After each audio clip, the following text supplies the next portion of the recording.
सबसे ज़्यादा ख़तरनाक ये नून लीग इस टाइम हमारे उससे ज़्यादा मोदी से ज़्यादा ख़तरनाक। तेरी बेटियों की शादी पे मोदी आए, तू पगड़ियाँ मोदी को पहनाए और ख़तरनाक तू हमें कह रहा है। ये तो ज़रा सर आप खुद सोचें कि किन के साथ कंपेयर कर रहे हैं। एक मोदी हो गया और एक इमरान खान है, इनका आपस में कंपेयर करना बनता है। मोदी के साथ क्यों हम दोस्ती रखें? मोदी हमारा दुश्मन है। आप एक बंदा चपेड़ मारे तो आप कहेंगे ये मेरे साथ मैं इससे दोस्ती करूं? दोस्ती कर सकते हैं आप। हमारे कितने मुसलमानों को, हमारी बाबरी मस्जिद को उसने शहीद कर दिया, हम उसे दोस्त कहेंगे? उसे हम दीन पे ही आ जाएं तो हम कभी भी उसको सिलेक्ट नहीं कर सकते। चले दीन पे ही आ जाते हैं। अगर हिंदुस्तान में मस्जिदें डिमोलिश होती हैं तो पाकिस्तान में मंदिर भी डिमोलिश होते हैं। नहीं होते हमारे ये जैन मंदिर में अभी नया नया उन्होंने मंदिर बनाया है। मुझे तो देख के हैरानगी हो रही है। इंडिया इस कंपेयर करें, वहाँ पे आपके पास हर चीज़ है। लेबर को अब ठीक है, किसी ज़माने में वहाँ पे गुर्बत होती थी, लेकिन अभी भी आप देखें तो वहाँ की गवर्नमेंट उन पे एम्फेसाइज करती है वहाँ के लोगों पे। हम ये नहीं कहते, हम सिर्फ एक ही चीज़ के ऊपर चल रहे हैं जहाँ पे हमें चलाया जा रहा है कि एंटी इंडिया, एंटी ये, एंटी यो, लेकिन असल चीज़ देखा जाए तो इंडिया कहाँ पे स्टैंड कर और हम कहाँ पे। अस्सलाम वालेकुम, नमस्ते, सत श्री अकाल। मैं हूँ सना अमजद। नाज़रीन, वफाकी वज़ीर ख्वाजा आसिफ ने पाकिस्तान तहरीक-ए-इंसाफ के चेयरमैन इमरान खान साहब को नरेंद्र मोदी से ज़्यादा ख़तरनाक करार दे दिया। उन्होंने कहा कि इमरान खान पाकिस्तान के अंदरूनी दुश्मन हैं जिन्हें लोग अभी पहचान नहीं रहे। तो ख्वाजा आसिफ की इसी स्टेटमेंट पर आज हम बात करेंगे पाकिस्तान की आवाम से। तो आइए चलिए हमारे साथ। अस्सलाम वालेकुम। वालेकुम अस्सलाम। आपका नाम? नासिर। नासिर, क्या करते हो? मैं इधर फुल्ले बेचता हूँ। पॉपकॉर्न बेचते? जी। अच्छा, मुझे ये बताओ, हमारे वफाकी वज़ीर ख्वाजा आसिफ ने कहा है कि इमरान खान नरेंद्र मोदी से ज़्यादा ख़तरनाक हैं। इमरान खान पाकिस्तान का अंदरूनी दुश्मन है, क्या कहेंगे आप? ये तो ज़रा सर आप खुद सोचें कि किन के साथ कंपेयर कर रहे हैं। एक मोदी हो गया और एक इमरान खान है, इनका आपस में कंपेयर करना बनता है। ठीक है, सबसे पहले वो तो हिंदू है, अच्छा, ठीक है, और हमारे लीडर वो मुसलमान है, ठीक है। तो आप कैसे कंपेयर कर सकते हैं उसके साथ? कंपेयर तो वो कर नहीं रहे, वो तो कह रहे हैं कि नरेंद्र मोदी से ज़्यादा ख़तरनाक है पाकिस्तान के लिए इमरान खान। उनका ये कहना भी नहीं बनता। अच्छा, आपकी पाकिस्तान की बात है, पाकिस्तान में रखो। आपने इंडिया को टारगेट क्यों किया? सबसे पहली बात। दूसरी बात, अगर आप एग्जाम्पल दे कोई तो पाकिस्तान का दे ना, इंडिया का क्यों दे रहे हैं? इंडिया का बनता ही नहीं है। कहाँ बनता वो ही नहीं है। 5वीं बड़ी इकॉनमी, हम डिफॉल्ट मुल्क। बिल्कुल ऐसे ही है। अभी वो कोई एक्शन लेगी इसी बात पे, आपके पास क्या सबूत है? क्या बात कर रहे हैं आप? कुछ भी नहीं कह सकते। आपके मुल्क के हालात वैसे भी ऐसे ही है। तो सबसे बड़ी बात यह है कि अगर आप कहते हैं ना तेरा ਤੁਹਾਡਾ ਭਾਰ नहीं चुकता तो ना चुको, ਉਹੀ ਗੱਲ ਹੈਗੀ। ਅਗਲੇ ਨੂੰ ਗੱਲ ਕਰਨ ਜੋਗੇ ਹੈਗੇ ਨੇ ਬਸ, ਤੇ ਕਰਨ ਜੋਗੇ ਕੁਝ ਵੀ ਨਹੀਂ ਹੈ। ਆਪ ਪੱਲੇ ਕੁਝ ਵੀ ਨਹੀਂ ਹੈਗਾ ਇਹਨਾਂ ਦੇ। आपको लगता है इमरान खान पाकिस्तान के दुश्मन है? नहीं तो क्यों नहीं लगता? क्योंकि मुझे इसलिए नहीं लगता क्योंकि अब तक जिसने भी पाकिस्तान के लिए अच्छा सोचा ना, वो दुश्मनी अच्छा, करार दिया गया। जो भी आप कह लेना, अगर पाकिस्तान के लिए कोई अच्छा आया है तो उसके लिए यही आप कह सकते हैं कि वो दुश्मन है। पिछले दिनों हमारी आर्मी ने भी एक स्टेटमेंट दी थी कि 75 सालों में जो इंडिया पाकिस्तान के साथ नहीं कर सका वो इमरान खान साहब ने एक दिन में कर दिखाया। 9 मई का वाक़या आपके सामने है। इमरान खान ने नहीं किया, अवाम ने किया। अवाम मजबूर थी। किसके? इमरान खान के हाथों? इमरान खान के हाथों नहीं, इमरान खान इनके पास एक जरिया था आज़ादी का। अच्छा, ठीक है, इमरान खान को पकड़ लेंगे, कौन आएगा? अब मुझे बता दें कौन आएगा? ये चोर आएंगे। नवाज शरीफ को भी पकड़ा गया था, तब तो मुल्क में इतनी तबाही नहीं हुई थी।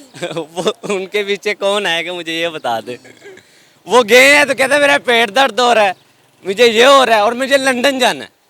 आप पाकिस्तान नहीं हो, आपका पेट का इलाज इधर नहीं हो सकता हैं? वो मरियम साहब, उसके मैं तो कह रहा हूँ अगर कोई कारकुन आया ना तो सिर्फ मरियम के लिए आया। अच्छा, ठीक है, कोई उनका सपोर्टर नहीं है। सबसे बड़ी ये बात है। अच्छा, आपको लगता है कि इमरान खान पाकिस्तान के दुश्मन नहीं है? नहीं है, सरासर नहीं है। ये गलत बयानी है उनकी, और जो कि नहीं बनती।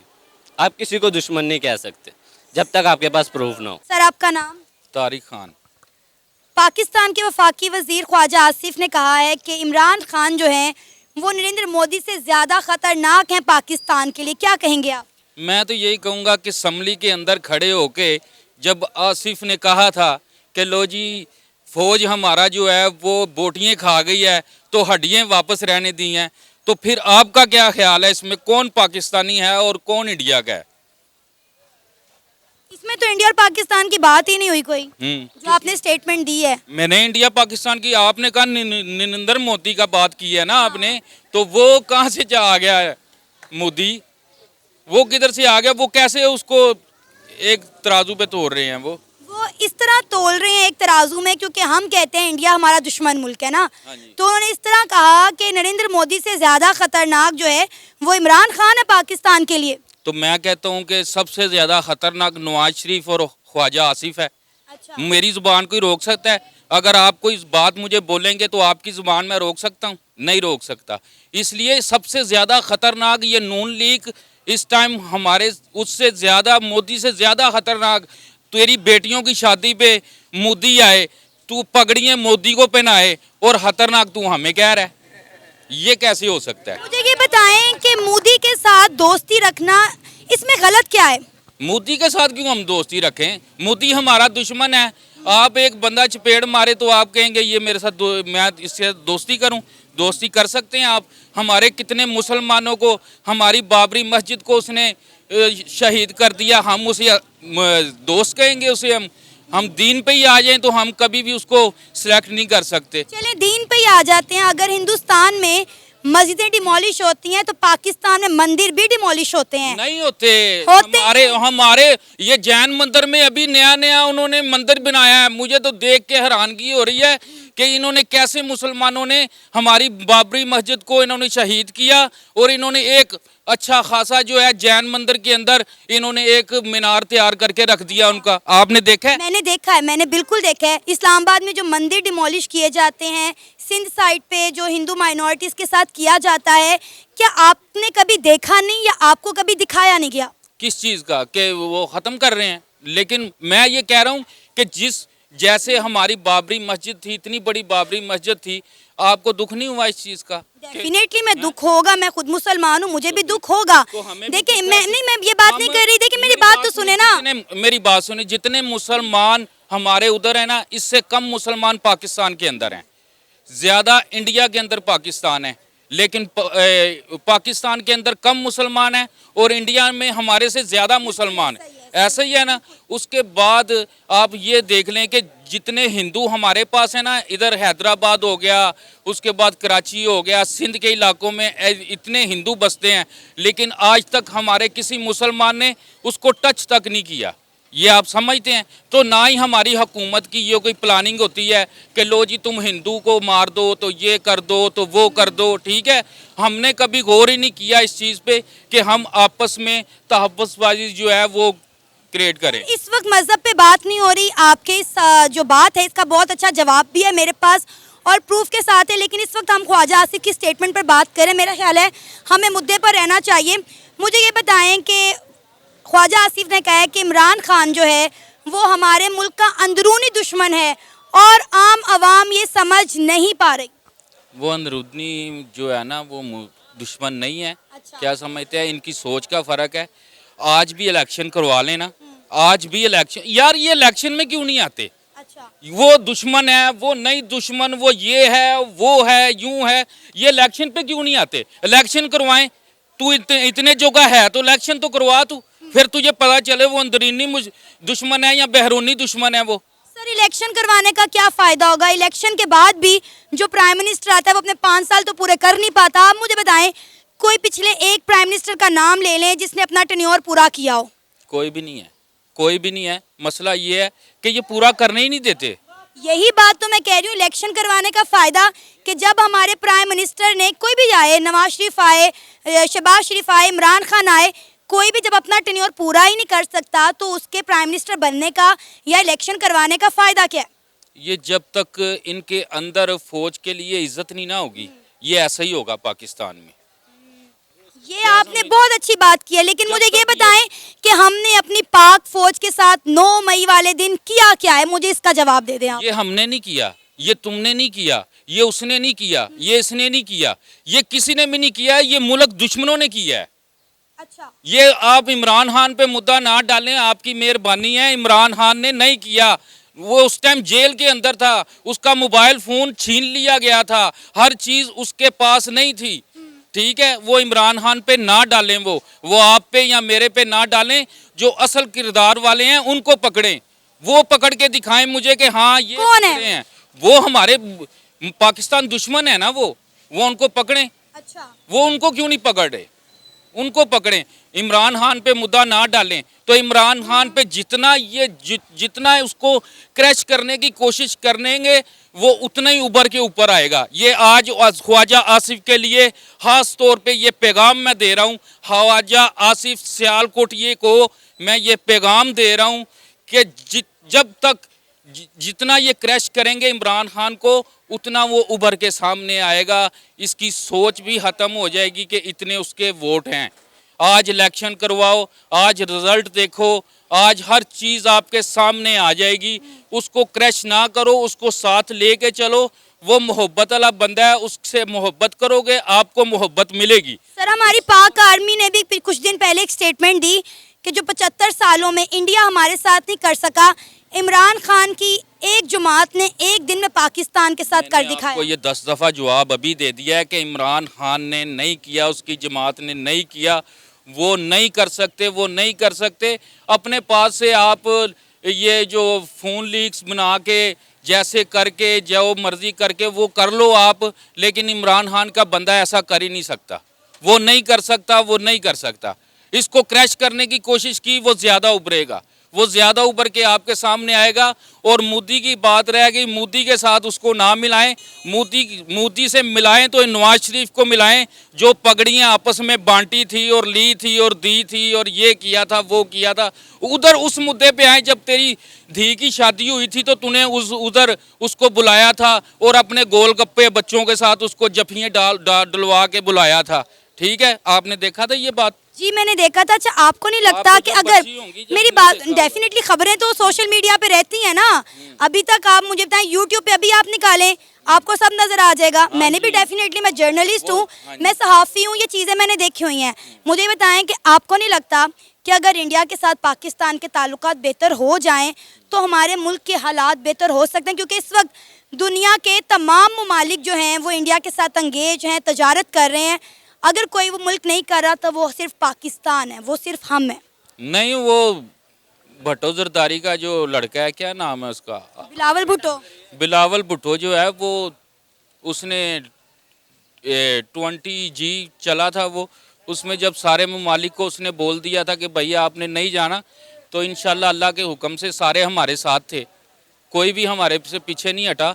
और इंशाल्लाह हम हिंदुओं से क्यों हाथ मिलाएंगे, हम खुद ही बहुत बड़े शेर हैं, कोई मसला नहीं है। 17 मुल्क गए थे, सिर्फ 3 मुल्क नहीं गए। कोई बात नहीं है, 17 मुल्क भी हमारे पास आ जाएंगे और एक मुल्क भी नहीं रहेगा इंशाल्लाह इसके पास। सर आपका नाम? वहीद। सर ख्वाजा आसिफ ने एक स्टेटमेंट दी है कि इमरान खान नरेंद्र मोदी से ज़्यादा खतरनाक है पाकिस्तान के लिए और पाकिस्तान के अंदरूनी दुश्मन हैं, लोग उन्हें पहचान नहीं पा रहे। क्या कहेंगे आप उनके इस बयान पर? बेसिकली देखें जी, अगर उसकी जो इमरान खान साहब की जो 27 साल की मेहनत है, अगर उसमें उनके आउटकम्स देखा जाए तो वाकई वो बहुत ख़तरनाक है मोदी के साथ। उनका शौकत खानम जिस तरह उन्होंने बनाया है वो बिल्कुल ख़तरनाक उन्होंने बनाया। उन्होंने वो नमल बनाई, वो बहुत ख़तरनाक बनाई। उसके बाद जब गवर्नमेंट में आए हैं, उन्होंने जो इनिशिएटिव लिए वो सारे बहुत ख़तरनाक थे। तो बिल्कुल ख्वाजा साहब बिल्कुल सही कह रहे हैं कि बहुत ही ख़तरनाक है अगर इनिशिएटिव्स अगर देखा जाए। बाकी पॉलिटिकल गेम में देखें तो हर बंदे ने अपने पॉइंट स्कोरिंग करनी होती है और वो हर पॉलिटिकल पार्टी करती है, तो इसमें वो उनका अपना इम्पैक्ट, उनका अपनी बात होगी कहने की, जो भी उनका वर्डिक्ट है। सर पीटीआई की जो जमात है उसको पहले तो कुछ भी नहीं कहा जा रहा था, लेकिन जब से ये 9 मई का इंसिडेंट हुआ है उसके बाद जो है वो पासा ही पलट गया है। मतलब सारे पाकिस्तान की पार्टियां, सियासतदान एक तरफ हो गए हैं और पीटीआई एक तरफ हो गया। मुल्क के जो हालात हैं आपके सामने हैं, 9 मई के पहले के आप हालात देख लें और 9 मई के बाद के आप हालात देख लें, मुल्क जो है किस तरफ जाता हुआ दिखाई दे रहा है। डिफ़ॉल्ट तो हम होने के दहाने पे थे ही, लेकिन इस वक्त मुल्क के जो सियासी हालात हो गए हैं, मुल्क में जो खाना जंगी का माहौल हो गया है, आवाम खुलकर बात नहीं करती, डरती है। जो मुल्क में गिरफ्तारियाँ चल रही हैं, मतलब हो क्या रहा है मुल्क में 9 मई के बाद जो हो रहा है, आप बताइएगा। इस मुल्क में सिर्फ आवाम की बर्बादी हो रही है। कोई भी गवर्नमेंट आ जाए, आवाम के बारे में कोई नहीं सोच रहा कि आवाम कहाँ जा रही है। सब अपने स्टेट ऑफ माइंड के सेट पे चल रहे हैं कि जी हम गवर्नमेंट में आए, हम पॉइंट स्कोरिंग करें, हम सीट्स लें, हम गवर्नमेंट में आके बैठ जाएं। बेसिकली आवाम जो है ना, उसका आप हाल देख लें कि वो कहाँ पे जा रहे हैं। इन्फ्लेशन रेट्स आप देख लें वो कहाँ पे जा रहा है। इस मुल्क को आप रेट कहाँ लेके जाएँ। हर बंदा ये कहता है जी हमारे दौर में ये, हमारा दौर बहुत अच्छा था, लेकिन बात यह है कि उस दौर में उस आवाम का क्या हाल था। अगर आप किसी भी गवर्नमेंट को इनफैक्ट मैं किसी एक को पॉइंट आउट नहीं करता, ठीक है, ये है कि आप चेक करें कि जो डॉलर रेट है वो कहाँ से कहाँ जा रहा है, उसकी क्या इनिशिएटिव्स हैं, आवाम की जो इनकम पावर है वो कहाँ से कहाँ जा रही है, एक्सपेंस जो हो रहा है वो कहाँ से कहाँ जा रहा है। कोई इस पर किसी गवर्नमेंट ने बात नहीं कर रहा, हर कोई अपनी पॉइंट स्कोरिंग कर रहा है। तो ये इस पर कोई अगर ये महंगाई की आपने बात की है तो महंगाई ने तो अपना रिकॉर्ड तोड़ दिया ना। 38% महंगाई की शर्रा बढ़ चुकी हुई है। आपने सही बात की कि हर बंदा अपने बारे में सोच रहा है, अपनी कुर्सी, अपनी सियासत, आवाम का कोई कुछ नहीं सोच रहा। फिर हम मुआवजा करते हैं अपना इंडिया के साथ। कम से कम इंडिया में पॉलिटिकल स्टेबिलिटी तो है ना, वो अपनी आवाम के बारे में सोच रहे हैं। कोई एक सेक्टर बता दें जिसमें हम इंडिया के साथ अपना कंपैरिजन कर सकते हो। बेसिकली आप देखें उनकी अपनी जो मैन्युफैक्चरिंग्स हैं वो एक्सपोर्ट भी कर रहे हैं, वहाँ से उनका रेवेन्यू जनरेट हो रहा है, ठीक है। वो आवाम के बारे में सोच रहे हैं, कहीं किसी भी सेक्टर में उठा लें। इवन आईटी को आप देख लें, वो आईटी में कहाँ top of the most world जा रही है कि अमेरिकन की जितनी बड़ी बड़ी फर्म्स हैं जो वहाँ पे इंस्टॉलेशंस हैं वहाँ पे आके कर रही हैं। हमारे मुल्क में क्या है, हमारे मुल्क का जो भी जवान होता है वो पढ़ता है, पढ़ने के बाद वो सोचता है यार मैं अमेरिका निकल जाऊँ, मैं यूरोप निकल जाऊँ, मैं कहीं। क्यों? क्योंकि उसको पता है कि पाकिस्तान में उसका कोई फ्यूचर नहीं है। फ्यूचर वो क्या करेगा? अब जिस हिसाब से महंगाई जा रही है, उसकी जो भी स्टेट ऑफ अर्निंग्स है, मतलब अगर वो 6 फिगर्स में भी जाता है, ठीक है, तो उसके बाद जब उसकी एक्सपेंस आएगी तो वो 6 फिगर्स के लिए नथिंग है। इंडिया इस कंपेयर करें, वहाँ पे आपके पास हर चीज़ है। लेबर को अब ठीक है, किसी ज़माने में वहाँ पे गुर्बत होती थी, लेकिन अभी भी आप देखें तो वहाँ की गवर्नमेंट उन पे एम्फेसाइज करती है वहाँ के लोगों पे। हम ये नहीं कहते, हम सिर्फ एक ही चीज़ के ऊपर चल रहे हैं जहाँ पे हमें चलाया जा रहा है कि एंटी इंडिया, एंटी ये, एंटी वो। लेकिन असल चीज़ देखा जाए तो इंडिया कहाँ पे स्टैंड कर और हम कहाँ पे स्टैंड। यही मैं आपसे सवाल करने जा रही थी कि हमें एंटी इंडिया ही पढ़ाया जा रहा है, सिखाया जा रहा है, दिखाया जा रहा है हर जगह। अभी भी इस बयान में भी आप देख लें, मोदी को कह दिया गया कि इनडायरेक्टली वो हमारा दुश्मन है। कब तक हम इसी मुद्दे पर, इसी एजेंडे पर बात करते रहेंगे? कुछ पॉजिटिव सोचें, इस मुल्क के लिए कुछ पॉजिटिव करें। इंडिया तो बहुत कुछ करके दिखा रहा है। आप यकीन करें, बहुत सारे इंडियन से हमारी बातचीत हुई, हमने उनके ऑनलाइन इंटरव्यूज़ किए, 1-to-1 टॉक हुई। उन्होंने कहा जी हमारा मुद्दा ये है कि हमने दूसरे मुल्कों के साथ इकॉनमी की जंग लड़नी है, लेकिन हमें हर वक्त ये बताया जाता है इंडिया हमारा दुश्मन है, इंडिया से हमने 1971 की जंग लड़ी, हमने इंडिया के दांत खट्टे कर दिए, हमने इंडिया को मुंह तोड़ जवाब देना है।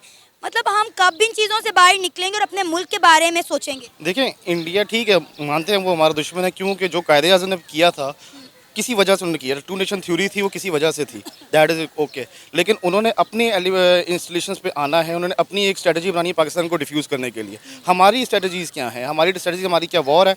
War is nothing. आप उनको फील्ड में डिफ्यूज़ करें। वो अगर आईटी सेक्टर में, तो आप अपना आईटी सेक्टर देखें, आपका आईटी सेक्टर कहाँ जा रहा है। उनका अगर इंडस्ट्रीज वो ऑटोमोबाइल इंडस्ट्री कहाँ है, तो हमारी ऑटोमोबाइल इंडस्ट्री कहाँ है। मतलब जिस सेक्टर में वो आ रहे हैं आप वहाँ पे आके कम्पीट करें। हम सिर्फ पॉलिटिकल गेम्स उनके साथ खेल रहे हैं, नथिंग एल्स। ये सारी पॉलिटिकल स्टोरीज हैं और सिर्फ हम बातें करें। तो बात ही करते हैं। हमारी कोई भी गवर्नमेंट आए बातें करती है। आप मतलब किसी गवर्नमेंट को आप ले लें, मतलब जितनी मेरी है, जो जितनी गवर्नमेंट्स मैंने देखी हुई हैं, काम हुए हैं, किसी एक पार्टी ने काम किए हैं, ठीक है, ओके किए हैं, तो उसमें क्यों उन्होंने हम पे कोई एहसान नहीं किया। हमारे टैक्सेस के पैसे हम पे यूटिलाइज़ किए। जिन्होंने नहीं किए वो उनका अपना स्टांस है कि वो उन्होंने क्यों नहीं किए। लेकिन हम जो चीज़ करना चाह रहे हैं, आप आवाम को देख लें, एक गरीब आदमी को आप देखें। चलें, एक एलीट क्लास है, वो हर चीज़ एक्सपेंस कर सकता है। पाकिस्तान के हालात ख़राब होंगे, वो फ्लाई करेगा, किसी भी मुल्क में जाके बैठ जाएगा, ठीक है। ये गरीब बच्चा बैठा, ये क्या करेगा? अभी हमारा तो एक फ्यूचर निकल गया, अब इसका क्या फ्यूचर बचेगा? अगर आज 310 पे डॉलर खड़ा है, ठीक है, आज महंगाई के स्टेट है, ये कल क्या करेगा? ये 15-20 साल के बाद ये क्या करेगा? पाकिस्तान का फ्यूचर क्या देख रहे हैं आने वाले दिनों में?